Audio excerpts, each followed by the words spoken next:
resolutions. You don't have to tell us what they are, but anyone here making New Year's resolutions? I'm curious. Yes, maybe, no. I have in the past. Have you made any this year? No. No. I like to do them the second week of January. I'm a little bit of a procrastinator. That is totally okay. You know, to be honest, I haven't settled on my New Year's resolutions this year either. In the past, I've had very tangible, very specific New Year's resolutions, like I'm going to do no sugar for a month, or I'm going to exercise 3 times a week, or I'm going to make my bed every day. Yeah, that still hasn't happened. But in the past, I've had very specific New Year's resolutions. And today, you know, I think my New Year's resolutions are going to be a little less specific, a little more nuanced, a lot more room for life to happen. Maybe something like intentionally care for my physical body, or choose life-giving activities when I can. You know, often we think of New Year's as a fresh start. It's January 1st, and so the whiteboard is completely wiped clean, sort of thing, that like we get to start over. And yet, from my experience of setting New Year's goal resolutions and then not actually following through with them, I've learned that we bring our whole selves into the next year. It's not like we get to leave behind the parts that are unhealthy or the parts that we don't like, and we get to be this completely different idealistic person. Rather, we bring our whole selves into the New Year's. And so it's a really good time at the beginning of the year to be reflective and to also be real with ourselves and to set goals that are a little more realistic. Yeah. The goal is a move towards health. I was reading an article this week about New Year's resolution, and it sounds like less and less people are making them. It seems a little less of a trend. But that within the first month of the year, almost half of the people that have made them have moved beyond them. There's very few New Year's resolutions left in the second month, and certainly by the 7th month of the year.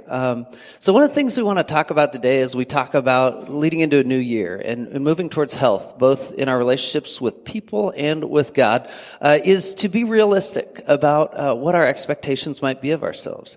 I think one of the challenges we face when we set New Year's resolutions and make that central to the new year is that once we've broken it, we feel released from it, right? It was something I tried, it didn't work, and so it's done altogether. I think we need to give ourselves a lot more permission to fail and to start again. To choose rhythms of health, and when we fall short on them, to pick ourselves back up and to continue in some of the things we've committed to do in a new year. So today we're going to talk about some relational commitments we might make towards people, towards God, some ways in the new year we might find a little bit more health. So we're going to begin a 3-week series called Encountering God, and for the next 3 weeks, we want to look at the story of Elijah. And one of the things I love about the story of Elijah is that Elijah and the people in these stories that he encounter God in a lot of different ways. So we'll see people encountering God in really mundane, ordinary, like daily tasks. And then we'll see these big, powerful, miraculous encounters with God, and then also encountering God in the quiet, in the still, in the gentleness. So, before we dive into the story of Elijah found in 1 Kings 17, we want to talk just briefly about the context. So at this point, Israel's king is King Ahab. And Israel's had a long line of kings that have done evil in the eyes of the Lord, who's just really fallen short and led the country away from God. And so I want to read just a couple verses from 1 Kings 16, starting in verse 30. And this is describing King Ahab. Ahab, son of Omri, did more evil in the eyes of the Lord than any of those before him. He set up an altar for Baal in the temple of Baal that he built in Samaria. Ahab also made an Asherah pole and did more to arouse the anger of the Lord, the God of Israel, than did all the kings of Israel before him. He was not a God follower. So King Ahab was just totally off the track of following God. He also married Jezebel, who was strongly committed to worshiping Baal. And so the context of the story is that things are not going well. So, as happens over and over in Israel, God raises up a prophet, someone to come and speak his word to the people. Typically, these prophets' jobs were not glamorous, not enjoyable. They were hated, often persecuted, and killed for what they would say to the people. The next prophet will be this man named Elijah, who's to go to this very wicked king and to call him out. It begins as Elijah declares to the king that there will be a drought throughout the land, a severe drought. Now, this is interesting, and it's important to note that Baal, the god that Ahab and Jezebel are worshiping, is the god of rain and vegetation. So, God brings this prophet to the king saying, I am going to take away everything that Baal might have offered, right? I'm going to take off the table any hint that Baal is real or in any sort of power in this situation. He says there will be a severe drought in the land. 1 Kings 17:1. Now Elijah the Tishbite from Tishbe. I like that. That's kind of catchy. Say that 10 times fast. Elijah the Tishbite from Tishbe in Gilead said to Ahab, as the Lord, the God of Israel lives, whom I serve, there will be neither dew nor rain in the next few years, except at my word. So God tells Elijah, now that you've brought this message to the king, your life is in danger. He says, I want you to go and hide away. So he sends him to this little brook where God says, I've already instructed the ravens to feed you. So Elijah's to go and hide away in this remote region, drink from a brook, receive his food from the ravens that God will send. Well, the drought begins to take root there in the nation. I'm struck by how God's not afraid to make big asks of his people. You know, and he asked Elijah to do something really big there for him. So we're going to pick up the story in 1 Kings 17, starting in verse 7. Sometime later, the brook dried up because there had been no rain in the land. Then the word of the Lord came to him, Elijah. Go at once to Zarephath in the region of Sidon and stay there. I have directed a widow there to supply you with food. So he went to Zarephath. When he came to the town gate, a widow was there gathering sticks. He called to her and asked, would you bring me a little water in a jar so I may have a drink? And as she was going to get it, he called, and bring me, please, a piece of bread. As surely as the Lord your God lives, she replied, I don't have any bread. Only a handful of flour in a jar and a little olive oil in a jug. I am gathering a few sticks to take home and make a meal for myself and my son, that we may eat it and die. That's a dire statement right there. Elijah said to her, don't be afraid. Go home and do as you have said. But first, make a small loaf of bread for me, from what you have, and bring it to me. And then make some for yourself and your son. For this is what the Lord, the God of Israel, says. The jar of flour will not be used up, and the jug of oil will not run dry, until the day the Lord sends rain on the land. She went away and did as Elijah had told her. So there was food every day for Elijah and for the woman and her family.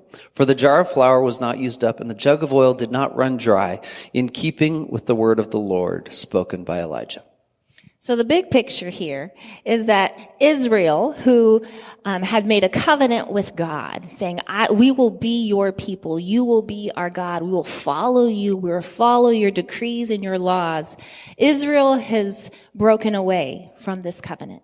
And through King Ahab and Jezebel and a bunch of other leaders and choices of their own, they have chosen to worship Baal. And so God is about to battle with this god Baal, and specifically with the worship of Baal. And so we see here a story in this bigger picture, in the bigger context, that king after king has done evil and led the people further and further away. And now God is about to do something. It's like God says, okay, Here I'm about to do something. Just wait and see. I'm going to show you who I am. And Elijah is going to be his spokesperson, his prophet. I love how unconventional the plans of God sometimes are. It began with Elijah sent to give a message to a king that would surely get him killed. He flees to a little brook where he's fed by ravens. And eventually then that brook dries up.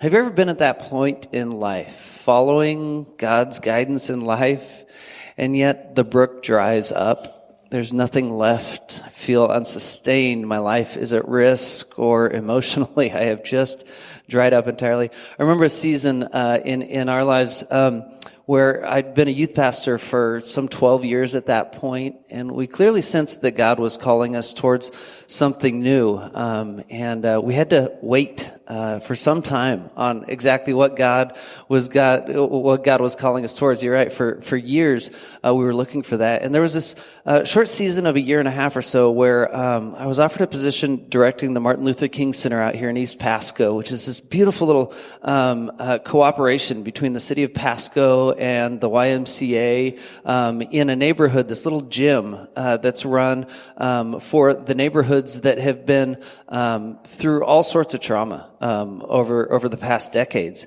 And I saw this opportunity, and I was like, this is exactly what God has been preparing us for. I was so excited to be in this little pocket, in this little neighborhood with some sort of ministry context, bringing good news and providing safety and after-school programs for children and all that. And I won't go into the details of the how and why, but that lasted about a year and a half before I stepped down from that. It was clear that was not where we needed to be in that moment. Tommy, do you need one of these? Yep. All right. And it felt like what had been placed in our lap, this opportunity for something new and something really rich and really real, it felt like it had just dried up. God, why in the world did you lead us to this little brook just so that it could dry up in this moment? It wasn't until years later that I get to look back on some of those experiences and see how those were steps in God's process for a number of reasons. First of all, to teach us to trust and to step out where He calls, but secondly, to equip in some really practical ways for what was ahead. And so here's Elijah sitting next to a stream, hiding, scared for his life, and the brook dries up. So continuing the story of an unconventional plan, God sends him to a nation that are Baal worshipers to meet with a widow who can't even afford to feed her own child, to then receive his sustenance from this woman. God sends him to a widow to receive the bread and all that he needs. And if we think back on the context and the history and the time and place that this is set in, it was really hard to be a widow in this situation. There was just little opportunity to make a living. Widows relied on their extended family to provide for them. And if their family, for whatever reason, weren't able or didn't provide for them, then they were just left destitute and desperate. And that's certainly the picture that we see here, that this widow had little opportunity to make a living for herself. And then the drought that happened made things much harder. Food was harder to come by. And so she's scraping at the bottom of the barrel, so to speak, each time she makes a meal. And then she finally realizes that this is it. This is the last of the ingredients. And after this, I just have no idea where I'm going to find food for myself and for my son. And it is in this moment that God intervenes. And I love seeing like the big picture of what God is doing. Like God is about to bring Israel back to him, and he's going to battle this Baal, this false god that is being worshipped. So there's like this big picture plan that's unfolding, but also in the middle of that, God sees this one individual woman. He sees her need. He sees her desperation. And this woman who had nothing by society's standards, little status, certainly little to no means, and who is literally starving to death. God says, I see you. And I'm doing something big here, and I'm going to invite this widow to participate in my plan. And in the process, God is going to provide for her. It's always fascinating and powerful to see who God uses in just miraculous and powerful ways in his stories.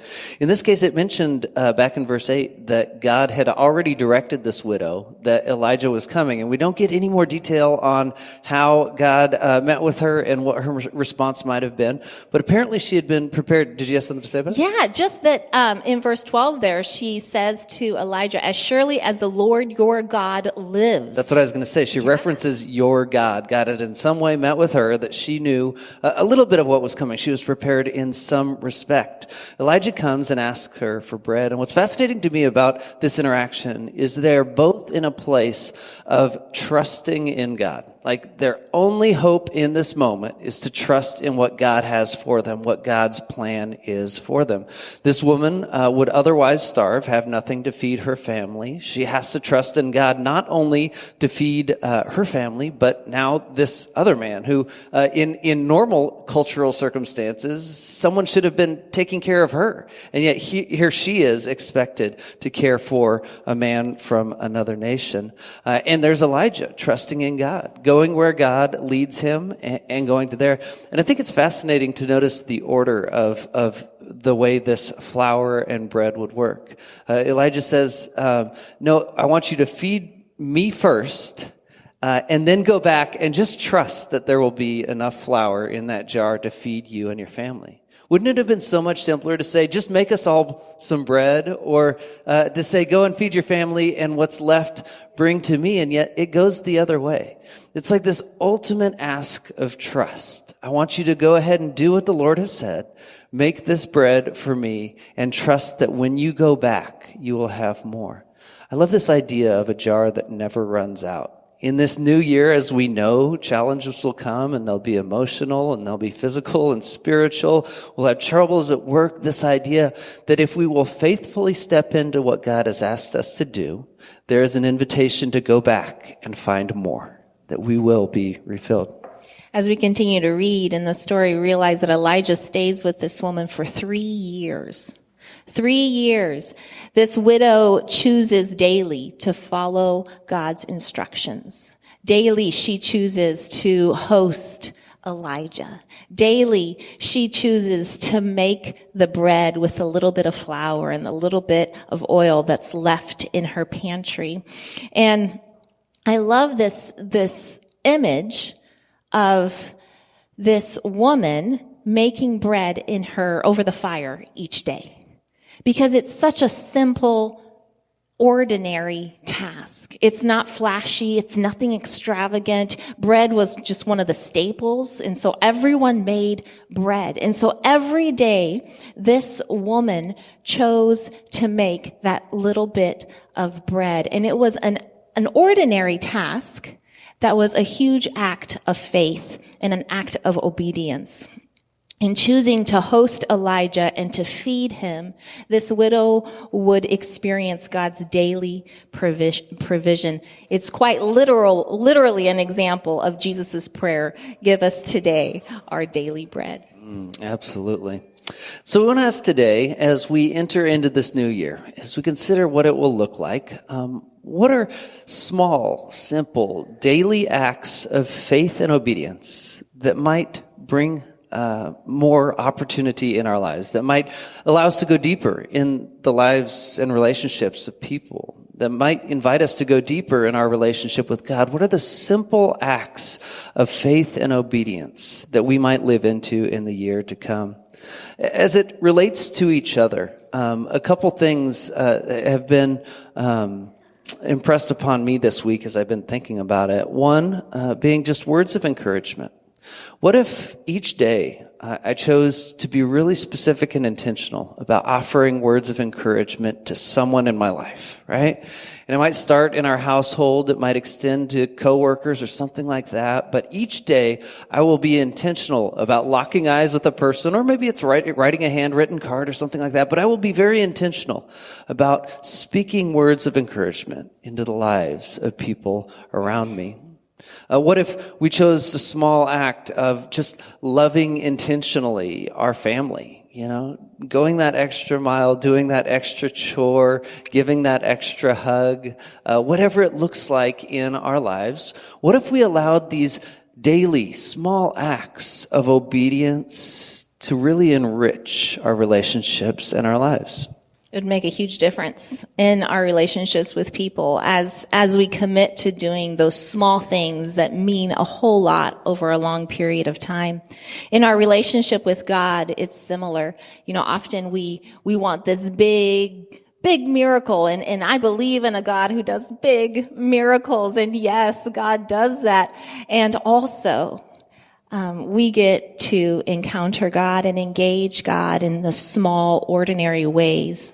I'm thinking of ways that we open ourselves up to God, that we're vulnerable before God, that we spend time with God, different practices of prayer.